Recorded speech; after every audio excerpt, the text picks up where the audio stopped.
ఎందుకు పోతున్నామో, ఇంట్లో ఎందుకు ఏడుస్తుర్రు, ఎందుకు వస్తుర్రు ఏం అర్థం కావట్లేదు. అసలు తను చనిపోయిందన్న ఊహనే లేదు. కొంతమంది చనిపోతే ఆ రూమ్లోకి వెళ్ళడానికి భయం అవుతుంది, కానీ ఆ రూమ్లోనే పడుకోవాలని అక్కడనే ఉంటున్నాం మేము. అట్లా ఉంది. అసలు తను చనిపోయిందన్న ఊహ మొత్తానికి రావట్లేదు మాకు. నేను ఇలా అడుగుతున్నానని ఏమనుకోవద్దు. అంటే చివరి క్షణాల వరకు కూడా మీతో మాట్లాడింది లేదు. మీతో కోపం బహుశా అన్న చెల్లెల్లో లేకపోతే కుటుంబ సభ్యుల మధ్య జరిగిన వాగ్వాదాల్లో ఏదో ఒకటి మిమ్మల్ని దూరం పెట్టే చనిపోయిన తర్వాతైనా మీకు కనిపించడం కానీ అలా ఏం లేదా? అంటే ఆఖరి నిమిషాల్లో మీ చెల్లి మీతో ఏమైనా మాట్లాడాలనుకున్నావు కానీ కనిపించలేదు అసలు మీకు ఎక్కడ కూడా ఇప్పటి వరకు ఆయన చనిపోయినప్పటి నుంచి?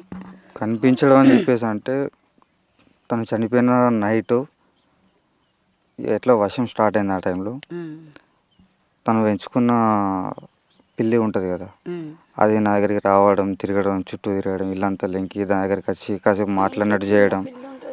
ఎప్పుడు నా దగ్గరికి రాలేదు, నేను పట్టుకున్నాగా నాగలేదు, కానీ నా దగ్గరికి వచ్చి పాలు తాగింది, నేను పెడితే తిన్నది, చేసింది.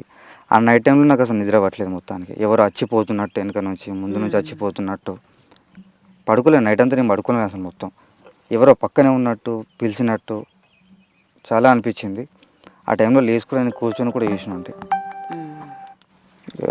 కళ్ళకైతే కనిపించలేదు నాకు. పడుకుంటుంటే తనే మా ఇంట్లో ఉందేమో, చిట్టి మాతో చిట్టితో మాట్లాడాలనిపించు గజ్జల అంటే తను మా ఇంట్లో నడుస్తున్నట్టు అట్లా అనిపించింది మాకు.